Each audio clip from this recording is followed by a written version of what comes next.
नमस्कार साथियों। चमत्कार को कौन नमस्कार नहीं करता, करना भी चाहिए। चमत्कार होते ही इसलिए हैं कि कोई नमस्कार करे। पर यह बात अलग है कि चमत्कार का मतलब सबके लिए एक नहीं होता, होगा भी नहीं। कुछ लोग जिसे चमत्कार समझते हैं उसे ही कुछ लोग सामान्य घटना या पाखंड समझते हैं। समझेंगे।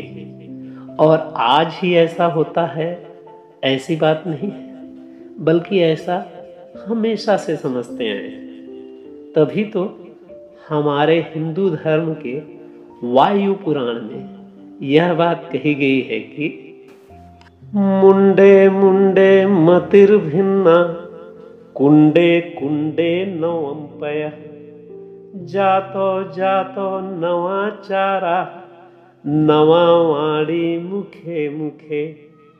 हिंदी में इसका अर्थ यह है कि इस संसार में जितने भी आदमी हैं उतने ही उनके विचार हैं। एक ही स्थान के अलग अलग कुओं के पानी का स्वाद अलग अलग होता है। एक ही संस्कार के लिए अलग अलग जातियों में अलग अलग रिवाज होता है तथा एक ही घटना का वर्णन हर व्यक्ति अलग अलग ढंग से करता है।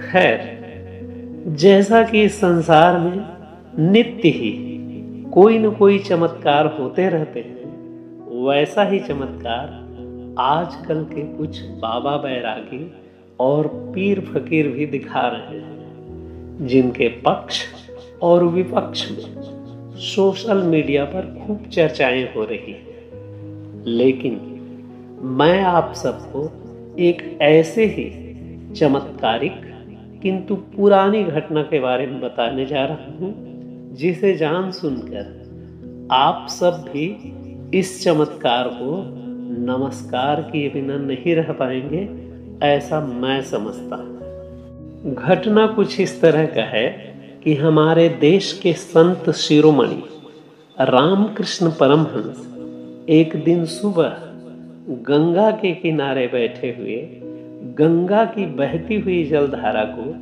निमग्न होकर देख रहे थे कि तभी दूसरी ओर से एक साधु बाबा गंगा जल पर चलते हुए रामकृष्ण परमहंस के समक्ष आकर रुके।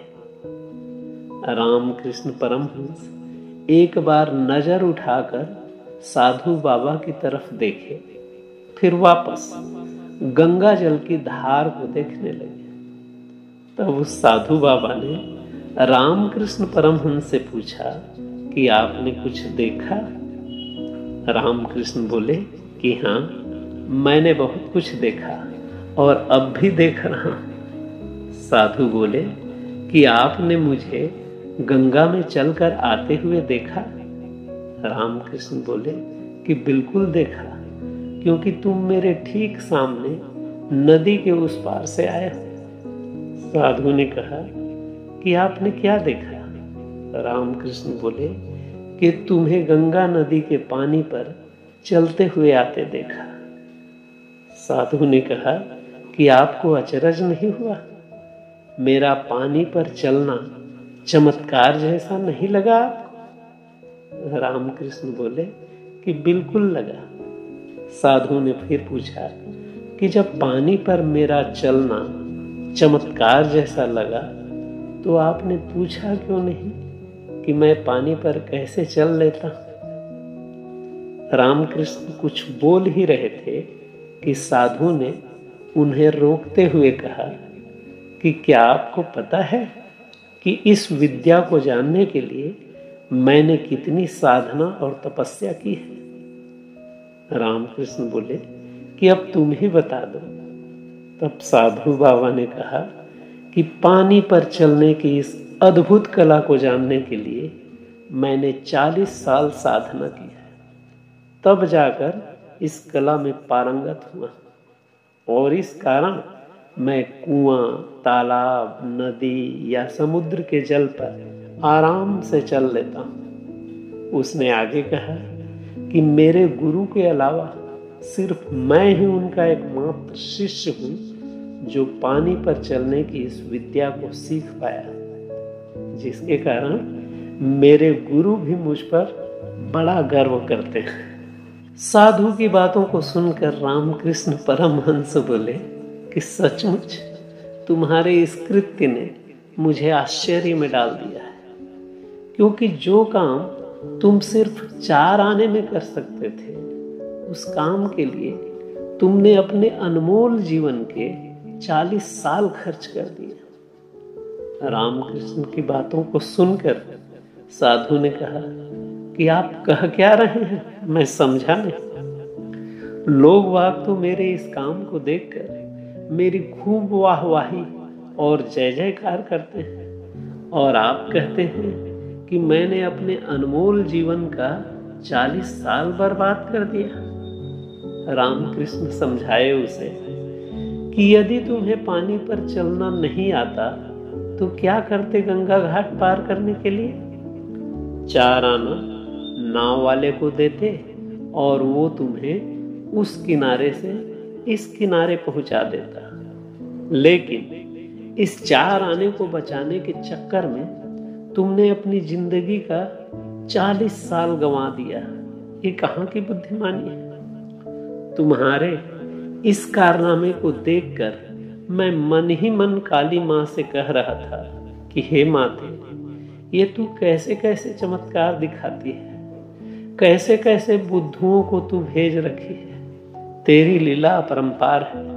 तेरी इन चमत्कारों को मैं नमस्कार करता हूँ। रामकृष्ण परमहंस की बातों को सुनकर साधु कितना और क्या समझा, ये तो वो ही जाने।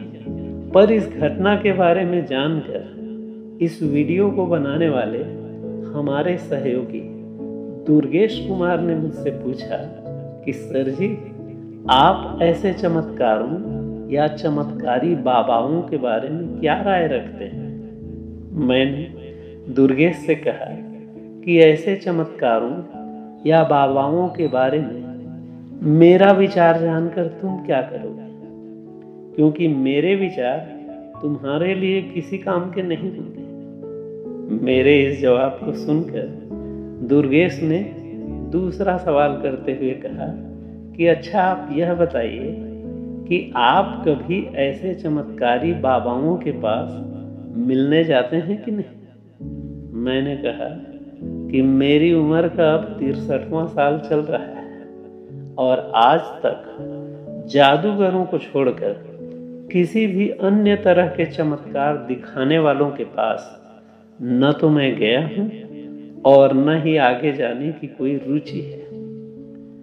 तब दुर्गेश ने बहुत ही भोलेपन से तीसरा सवाल दागा कि लेकिन आप तो अपने हाथों की अंगुलियों में एक नहीं बल्कि 2 अंगूठी पहने हुए हैं, वो किस लिए है?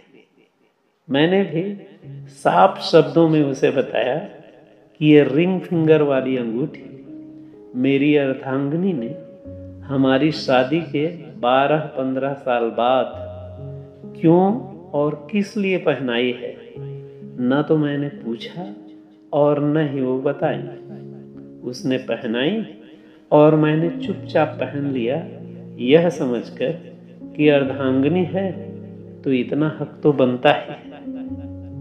और दूसरी वाली ये अंगूठी जिसे मैंने अपने इंडेक्स फिंगर में पहन रखा है, इसमें लगे पत्थर पुखराज को हमारे परम आदरणीय भैया मोहदी अहिवारा वाले पंडित श्री राजन शुक्ला जी ने मुझे बिना मांगे ही यह कहते हुए दिए कि इसे मैं अपने इस उंगली में पहन लूं, और मैंने उनकी आज्ञा को शिरोधार्य करते हुए इसे पहन लिया। उन्होंने भी मुझसे नहीं कहा कि मैं इसे क्यों पहन लूं, और मैंने भी नहीं पूछा कि इसे पहनने से क्या होगा। पर बात निकल गई है तो इतना जरूर यहां बताना चाहूंगा कि आदरणीय श्री राजन भैया चमत्कारी तो नहीं पर ज्ञानी अवश्य है, और इसलिए मैं उनका हमेशा आदर और दंडवत प्रणाम करता हूं। सदैव की तरह आज भी उन्हें प्रणाम करते हुए मैं अपनी बात इस उम्मीद के साथ समाप्त करता हूँ कि आप सब स्वस्थ, मस्त एवं आनंदित होंगे। धन्यवाद।